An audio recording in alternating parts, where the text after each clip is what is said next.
Hello, my friends. Welcome back to Storytelling English. I am so happy you are here today. Before we begin, I want you to imagine something. Imagine you are only 3 years old. You are curious. You are energetic. You love exploring everything around you. You run through your father's workshop. You touch the tools. You ask questions. You dream about growing up and becoming just like him. And then, one tiny accident changes your entire life. Not for a day. Not for a week. Forever. Imagine waking up one morning and realizing that you may never see your mother's smile again.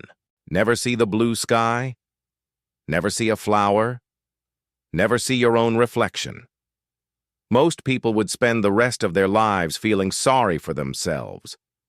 Most people would give up. But one little boy refused. Instead of allowing darkness to defeat him, he created something that would help millions of people see with their fingers. This is the incredible story of Louis Braille, the boy who lost his sight and gave the world a new way to read. Stay with me, because this story is not just about blindness. It is about courage. It is about determination. And it is about a child who changed history forever. The story begins in a small village in France. The year was 1809.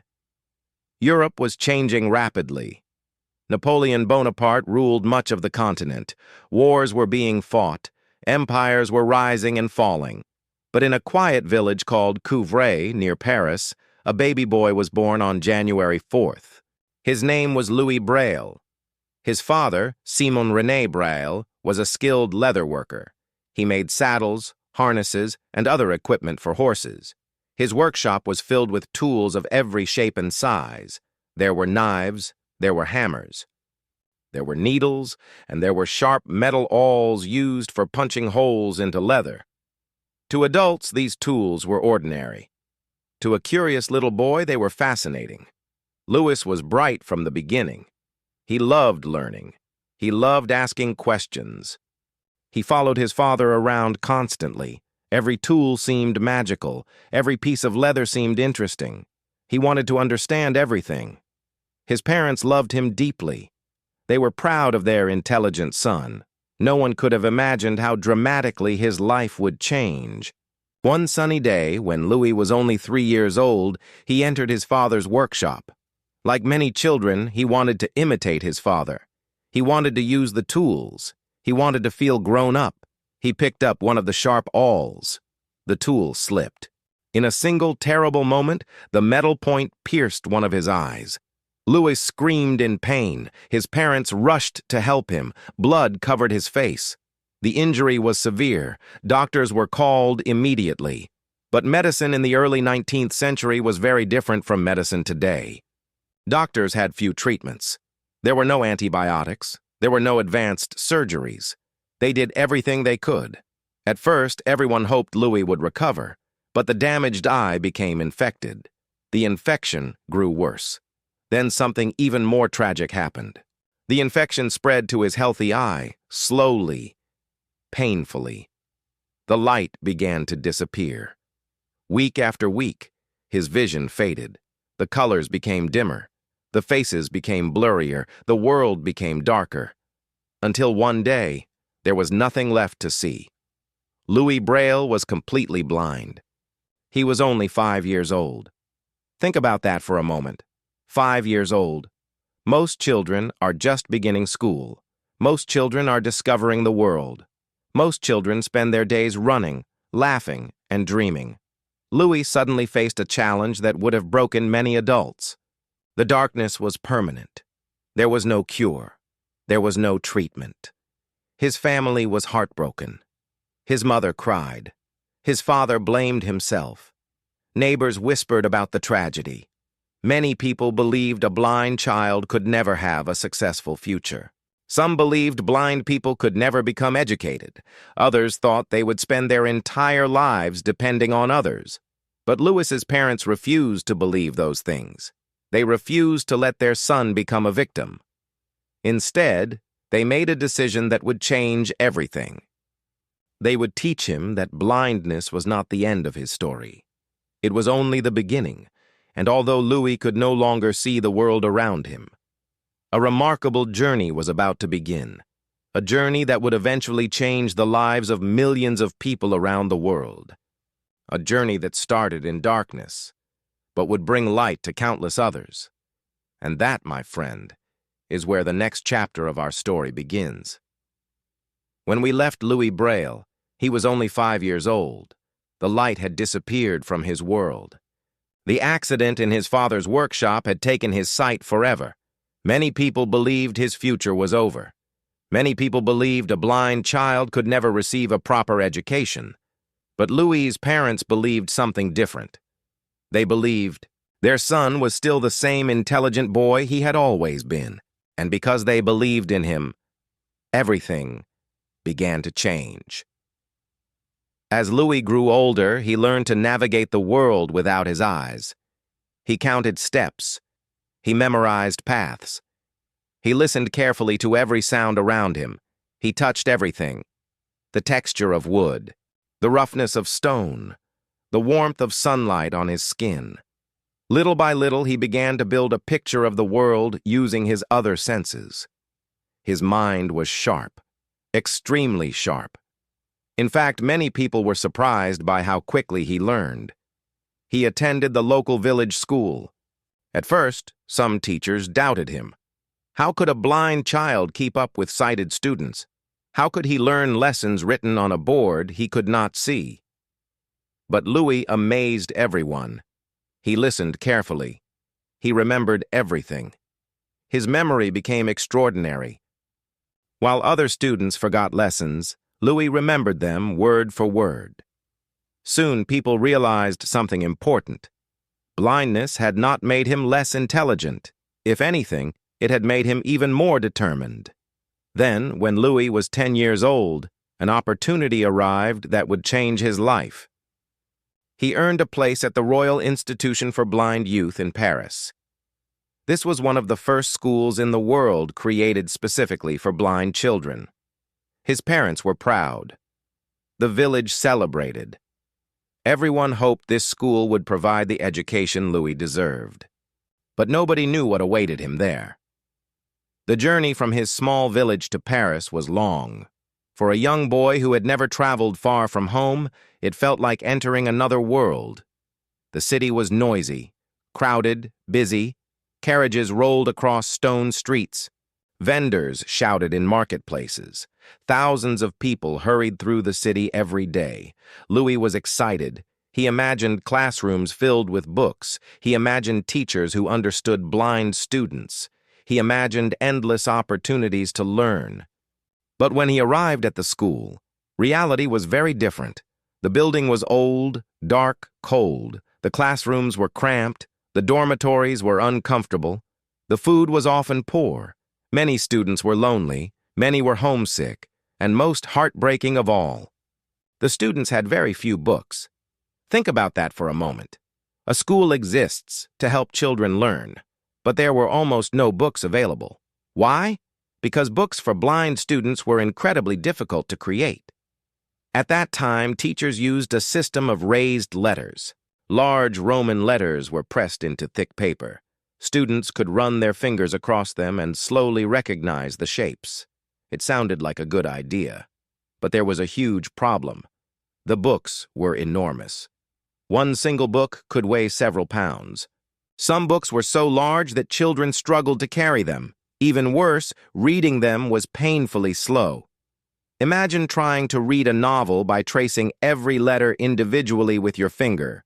A single page could take several minutes. A chapter could take hours. Learning was possible, but it was incredibly difficult. Louis quickly became frustrated. He loved knowledge. He loved learning. Yet the very thing he wanted most seemed locked away from him. The school library contained only a handful of books.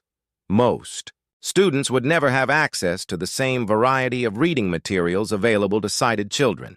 One day, the founder of the school proudly told students that they had all the books a blind person would ever need.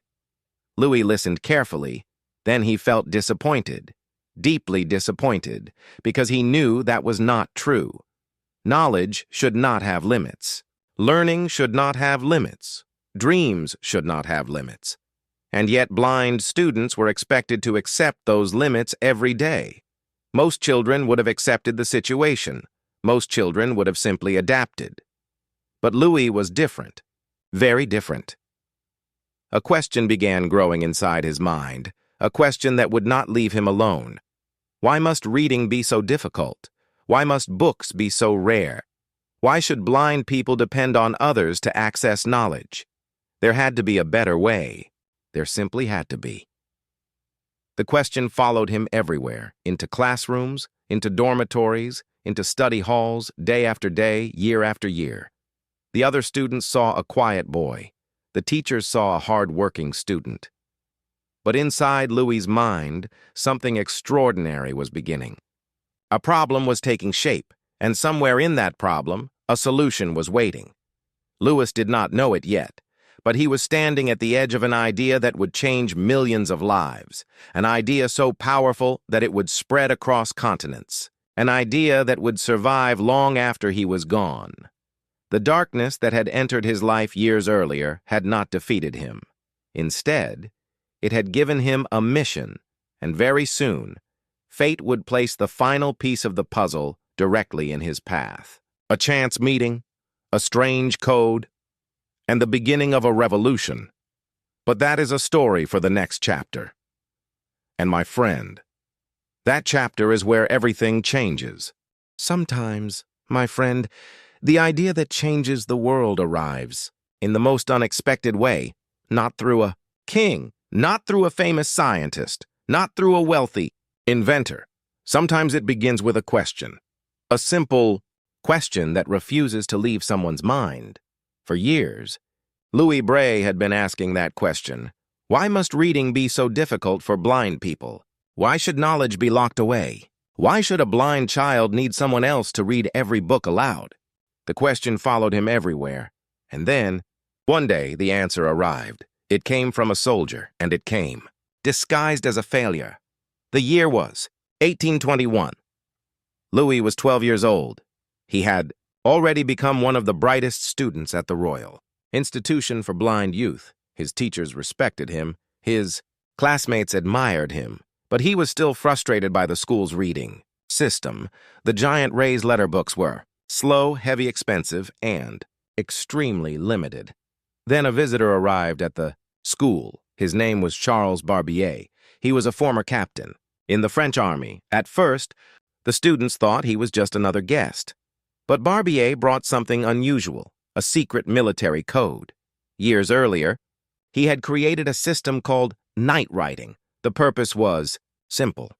Soldiers needed a way to read messages in complete darkness. Lighting a candle during battle could reveal their position to the enemy. So Barbier invented a code made of raised dots. Soldiers could feel the dots with their fingers instead of reading written words. It was an interesting idea. The teachers listened politely. The students were curious, but most people saw only a complicated military experiment. Most people quickly forgot about it. Louis Braille did not. The moment he touched the raised dots, something happened. His mind came alive. He could feel possibilities hidden inside the code. For days afterward, he thought about nothing else. While other students played games or talked with friends, Louis kept thinking about those dots again and again. The system wasn't perfect. In fact, it had serious problems. Barbier's code used 12 dots. The symbols were large and difficult to recognize. Reading was slow, memorizing. The patterns was difficult. Most soldiers disliked using it, but Louis saw something others missed. The idea itself was brilliant. Dots, simple. Dots, not giant letters, not enormous. Books, not bulky pages, just small patterns that could be felt instantly beneath a fingertip. For the first time in his life, Louis sensed that a solution might actually exist. A real solution. A solution that could change everything. And once that idea entered his mind, it refused to leave. Every day after classes, Louis experimented every evening while other students slept. He continued thinking. He carried pieces of paper. He carried tools. He made notes. He tested patterns. He imagined thousands of possibilities. Sometimes, his fingers became sore from touching raised dots for hours. Sometimes he grew frustrated. Sometimes he failed completely, but failure never stopped him, because every mistake taught him something new. Little by little, he began simplifying Barbier's system. 12 dots became fewer dots. Complicated symbols became simpler symbols. Slow reading became faster reading. The work consumed him. Months passed, then years. Most people had forgotten about Charles Barbier's visit, but Louis had not forgotten.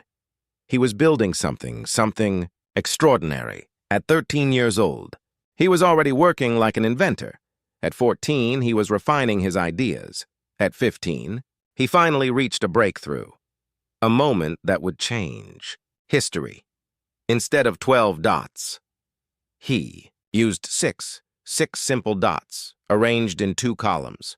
3 dots on the left, 3 dots on the right. With only 6 positions, countless combinations became possible. Letters, numbers, punctuation, music, everything could be represented, everything could be touched, everything could be read, and most importantly, everything could fit beneath a single fingertip. That was the miracle. For the first time, a blind reader could recognize an entire symbol instantly. No tracing, no struggling, no giant books, just one touch, one movement, one understanding. Louis tested the system. Again and again, the more he used it, the more powerful it became. Soon, other students began learning it. They were amazed.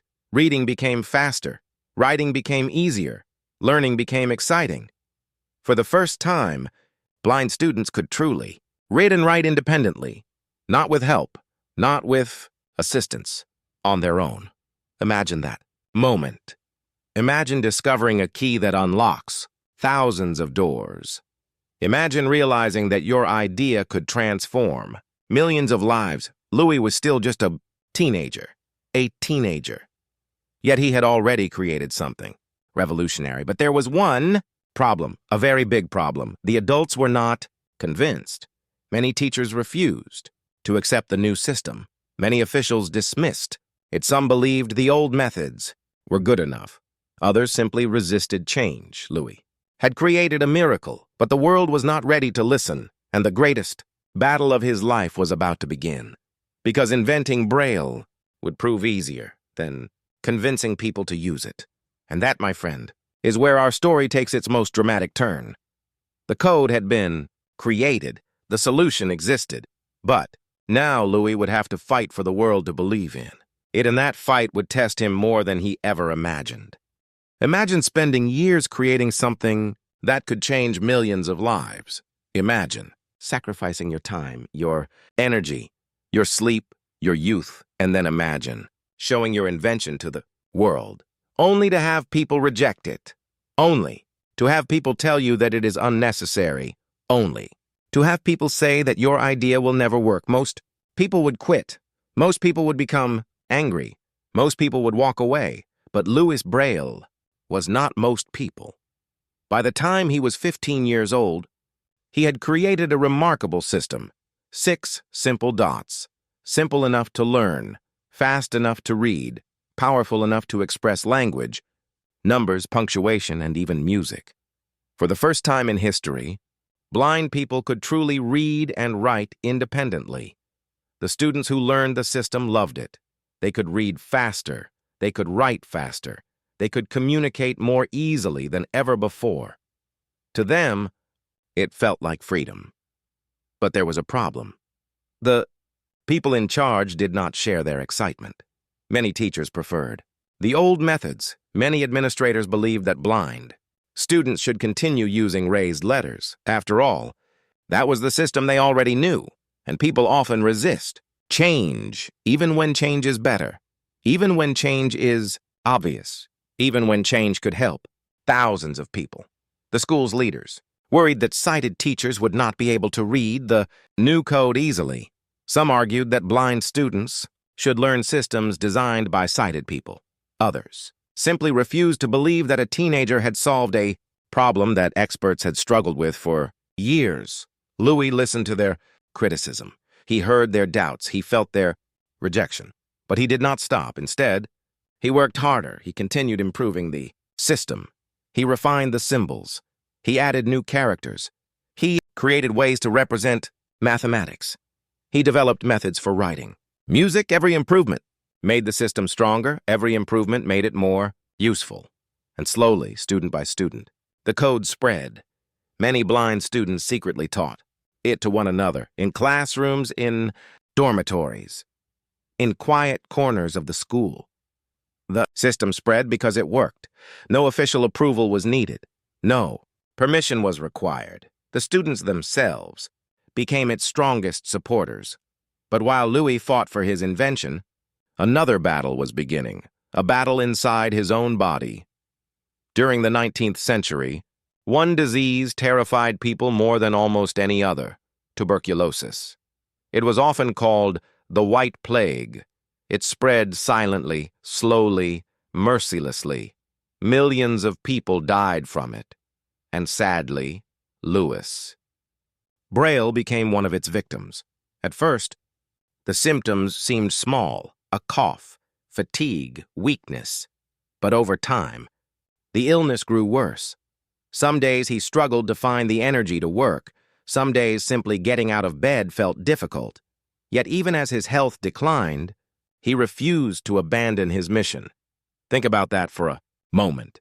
Many people would focus only on their illness. Many people would focus only on their suffering. Louis focused on helping others, even when his body weakened. His determination remained strong. He became a teacher at the very school where he had once been a student. The blind boy who had arrived searching for knowledge was now helping others discover it. His students admired him. They respected him, and they loved the system he had created. Every day, more people realized its value. Every day, more students embraced Braille, but official recognition still remained. Frustratingly out of reach, years passed, then more years. The world moved slowly, far too slowly. Sometimes Louis wondered if he would ever see his dream fulfilled. Sometimes he wondered whether society would ever accept his invention. He had given everything to the cause: his time, his energy, his health, his life. Yet the recognition never seemed to come. Still, he continued, because true vision is not about seeing with your eyes. It is about believing in something that others cannot yet see. And Louis believed. He believed that one day blind people everywhere would have access to knowledge. He believed that one day children would read books independently. He believed that one day the world would understand the power hidden inside 6 tiny dots. As the years passed, his illness continued to worsen. The coughing became more severe. His strength faded. Friends grew concerned. Students worried about him. But Louis remained calm. He continued teaching. He continued improving his work. And he continued hoping. Yet, time was running out. The young boy who had once dreamed of changing the world was now a man facing the reality of his own mortality. And the most heartbreaking part of all, the world still had not fully accepted his invention. The greatest creation of his life remained largely ignored by the authorities. Louis had planted the seeds, but he might never live long enough to see the harvest. And that, my friend, is where our story enters its final and most emotional chapter. Because sometimes the people who change the world do not live to see the full impact of what they have created. Sometimes their greatest victory comes after they are gone, and Louis Braille was about to become one of those people. Sometimes, my friend, the greatest victories happen after we are gone. Sometimes the seeds we plant take years to grow. Sometimes the world is slow to recognize genius. And sometimes a person changes millions of lives without ever knowing it. That is exactly what happened to Louis Braille. For years, he had fought for his invention. For years, he had watched people reject it. For years, he had waited for the world to understand what he already knew. 6 tiny dots could unlock an entire universe, but time was running out. The illness that had been weakening his body continued to grow worse. Tuberculosis showed no mercy. His cough became more painful. His energy disappeared. Simple. Tasks became difficult. Yet even in those difficult days, Louis continued teaching. He continued helping students. He continued believing in a future he might never see. Imagine that. Imagine dedicating your life to a dream while knowing you may never witness its success. Most people would become bitter. Most people would give up hope. Louis did neither. He remained calm, patient, determined, because deep inside, he believed that truth eventually finds its way into the world. The year was 1852. Louis Braille was only 43 years old. Far too young for a life to end. As he lay in bed during his final days, he knew his strength was fading. The young boy from the village of Coupvray had traveled an extraordinary journey. He had lost his sight. He had faced rejection.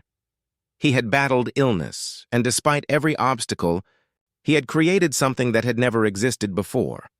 On January 6, 1852, Louis Braille passed away. The world barely noticed. There were no grand celebrations, no massive headlines, no crowds gathering in the streets. To many people, he was simply a blind teacher who had died quietly. But history was about to prove something remarkable. The story was not over. In fact, it was only beginning. 2 years after his death, something extraordinary happened. The Royal Institution for Blind Youth officially adopted the Braille system. The very school that had once resisted his invention finally recognized its value. Students embraced it. Immediately, reading became easier. Writing became faster. Learning became more accessible than ever before. The system spread rapidly. School after school adopted. Braille dot country after country followed. What began as 6 tiny dots in a classroom soon crossed borders. It crossed oceans. It crossed continents. Blind people everywhere discovered something they had never truly possessed before. Independence. For centuries, blind individuals had depended heavily on others for information.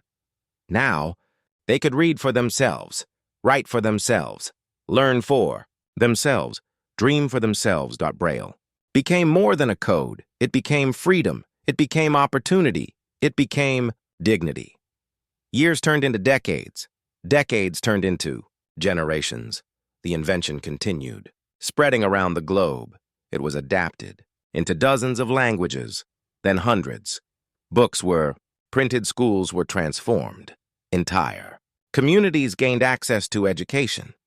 Millions of children who might once have been excluded from learning suddenly had a path forward, and all of it traced back to one boy, one accident, one question, that one idea. Think about the power of that.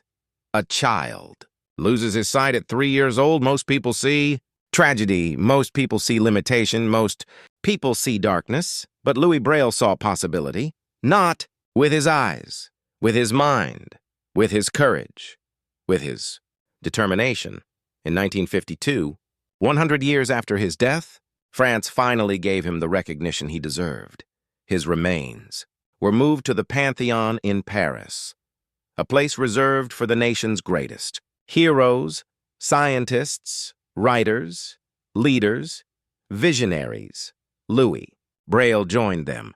The blind boy from a small village had become one of France's most honored citizens. Today, Braille is used all over the world, in schools, in libraries, in elevators, in hospitals, on medicine bottles, at train stations, at airports, in homes. Every day, millions of people run their fingers across those familiar dots. Many may never stop to think about the young man who created them, but his legacy lives on in every page they read, in every lesson they learn, in every dream they pursue. And so, my friend, the story of Louis Braille comes gently to its close. The boy who lost his sight did not allow darkness to define him. Instead, he transformed that darkness into light for others. He proved that obstacles do not determine our future. He proved that one person can change the world, and he proved something even more important. Sometimes, your greatest weakness can become your greatest gift. Louis once faced a world that believed blind people could never fully learn. Today, because of him, millions can, and perhaps there is a lesson here for all of us. You may face obstacles. You may face rejection. You may have dreams that others do not. Understand, people may tell you that something is impossible. They may laugh at your ideas. They may doubt your abilities. But remember Louis Braille. Remember the boy who refused to accept limitations. Remember the young student who turned 6 tiny dots into a revolution. And remember this: the world is often changed by people who refuse to give up. This is Storytelling English. Tell me, my friend, what touched you most about Louis Braille's journey? Was it the accident that changed his life? The moment he discovered the military code? Or the fact that he never stopped believing in his dream? Leave a comment below. I always love hearing your thoughts. There are many more incredible stories waiting for us, and I will be here when you come back. Until next time, take care of yourself. Keep learning, keep believing, and never stop turning your challenges into opportunities.